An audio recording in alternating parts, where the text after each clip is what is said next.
That's right. It's Gun Games Friday the 13th. How are we liking it? That's not what it is.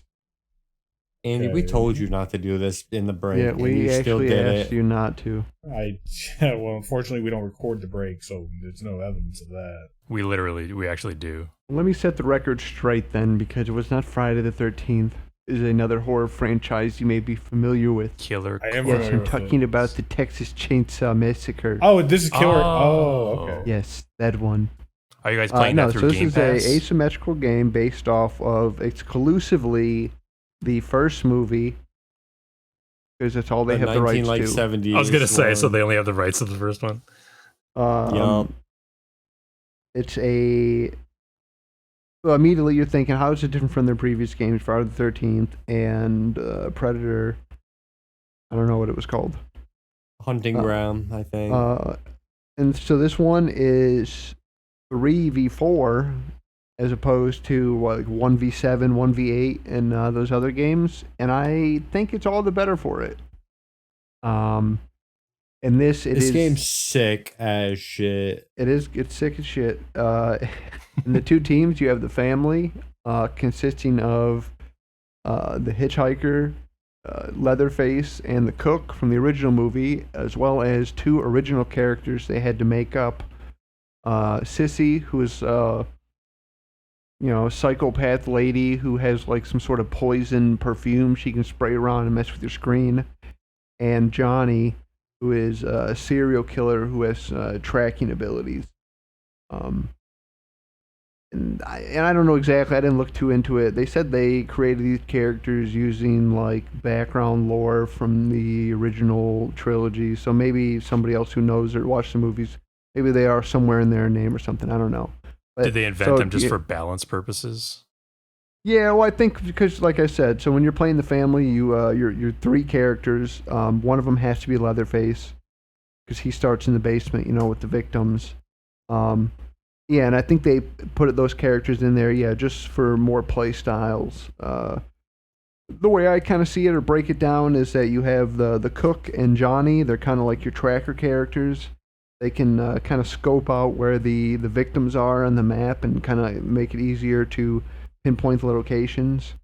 And then you have the hitchhiker and Sissy, and they are able to go in the special locations that the victims are. Usually if you're being chased by the Leatherface, you can go through like a crack in the wall or a crawl space, and he can't go through those. He's too big. Same with the cook.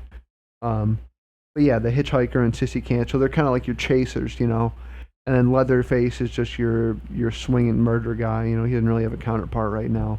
Although I do think they have said they have plans to add more characters down the line. So he might get something. And yeah, I don't know. I'm really digging it. I think they're, I love Friday the 13th. I like especially playing it. It's a custom game with the boys. But I think this game has a lot more replayability outside of just custom games with the boys.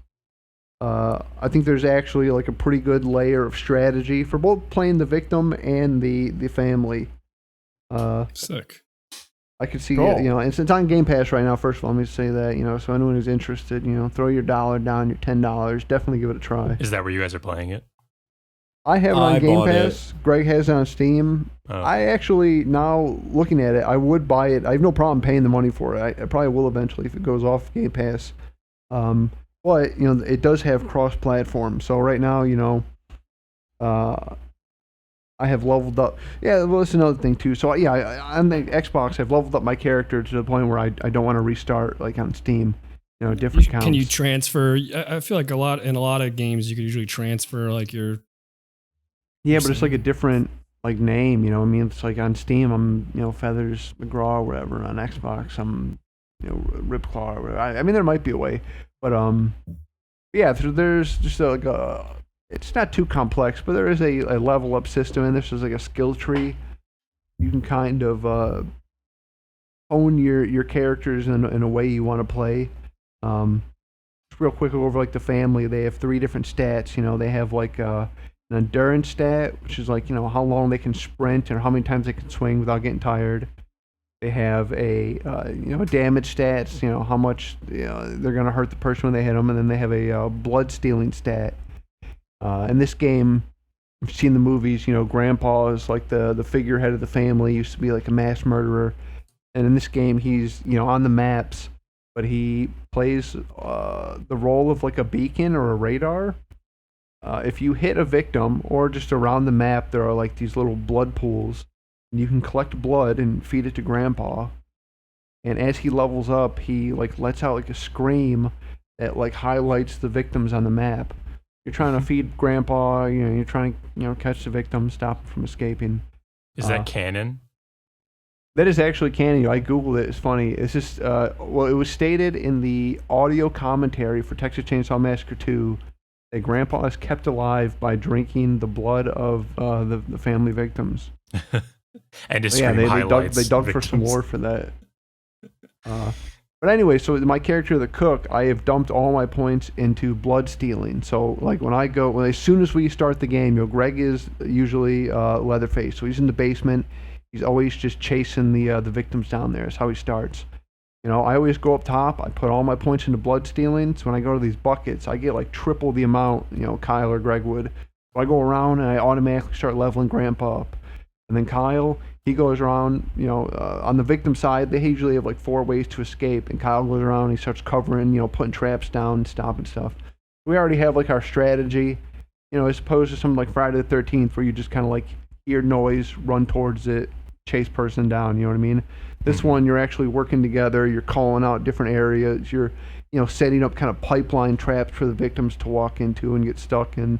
We've been doing a thing where if John finds somebody, like as the cook with his special thing, he'll stand above them and I'll be able to like look through the map with Leatherface's ability and I can see him. I go to where he is and I'm usually able to find the person. Yeah, and the cook, it kind of sounds lame, but his ability, he's kind of just cups his ear and he listens for like the survivors, and he can hear them. But as you play, you level it up, and there's a little skill tree. When I get it to max level, instead of just revealing where the victim is for me, it reveals it for the whole family. I see. So there's stuff to work towards, or you could just keep getting the cooldown on it. There's stuff like that. Well, yeah. What I'm you're having a saying lot of is fun. like, I hope that. There's one killer in Friday the 13th, and that killer's choice is basically which Jason to pick and what skills come with that, what abilities, what they're better or worse at. But this, it's exactly. like, it's like more like a Left 4 Dead type of game where you have a team of killers who can mix and match abilities and specialize in certain things and work together in a strategy that you find effective. So yeah, I could see it being a lot more dynamic. Absolutely. And now, I'll say this. I've played, mostly teams, but I've definitely played alone. I would say, playing alone as the victim is viable. You can still escape. The game does have full voice chat, which is cool, and typing, which is kind of like sad. You have to say that, but some games just don't come with that nowadays. True. This does, so it's not hard to work with a team, but if you're playing, on the family and you're not communicating with your team, I could see it being a bad time. Is the survivor experience also fun? I really like the survivor experience. Dude, the first time we played, it freaked me out so bad. I started calling John like Johnny for some reason. Call me Johnny. Dude, Like dude, it broke was your like brain? we just Reverting he to like child. freaked. He what was it? We were in the basement and Leatherface was like running around near me and I just couldn't like think straight because like he's like revving the chainsaw and it's like crazy loud and I'm like Johnny, I don't know what to do. And he's like, what? What'd you just call You me? reverted. One of the family members is named Johnny, though, so it's probably just some wires crossed. Yeah. Mm-hmm. Yeah, I mean, I could go on for another 10-15 minutes about playing the survivors, how much fun it is, but just shortly, yeah, I think it is a lot of fun. There are, like I said, there's like usually on each map, there's 3 maps, and they each have a daytime, dusk, and night map. And the only thing that changes obviously is the amount of light and like the item placements. But yeah, so 3 maps essentially, and yeah, each map has 4 ways to escape. two of them are usually easier than the other two. So the other two involve there's one where you have to find a like valve on the map, sneak around somewhere in the house or outside, and then connect it to I don't even know, some sort of pipe. And you turn it, and it releases like a pressure held gate after like a minute. And another one is somewhere in, usually there's an interior on all the maps. So in that interior you have to find a fuse, and then go to a fuse box, do a little thing, and then it'll open up another exit in the basement. And then the other two are usually just like get through a bunch of locked doors and run to the road. You know what I mean? Mm-hmm. But they're super tense. I think the maps are I mean, really. I don't know. I don't want to say really well made. I don't know what a really well made map is, but they feel really good. I've never been playing it and been like, dude, this like sucks. Like there's plenty of places to hide. There's a good amount of that like ring around the rosy you play, like when the killer's chasing you and you're running through like a window and he's running around. There's a good amount of that, but playing on both sides, it's not too much where you feel like frustrated as a killer. Like sometimes as a killer, you're playing with even, Kyle like, and fix you're it. getting like juked. You're just like, all right, this is no fun anymore. Like playing like Friday the 13th. I feel like it's a little bit better in this because as the family, you do have certain avenues to like break their pathing and stuff. You can kind of block off areas. There's like a little like crawl space. You can like knock them down and break them. You can, as Leatherface, you can chainsaw barricades open to open up other areas. That's cool. Yeah, there's a lot more moving pieces than Friday the 13th, and I really like playing Friday the 13th, and not especially playing the just custom games with us. There's a lot of goofing around you could do, and yeah, you could do goof around in Texas Chainsaw Massacre, but I think it's definitely like a more like viable, just like, hey, you want to play like a few matches, an actual multiplayer game. From your observations, does it seem like killers and survivors win the game about an equal amount of time, or does it seem like weighted towards killers tend to win more, survivors tend to escape more?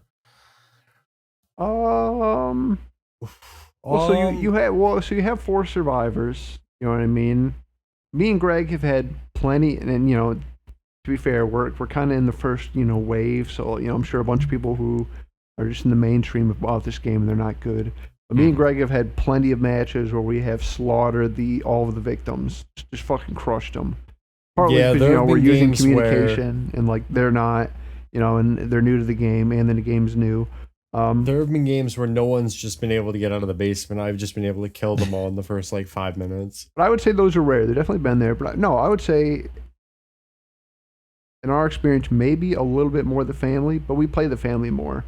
But in my solo play, I would say I've gotten out probably, and there's actually a really cool stat page I could tell you next week for sure.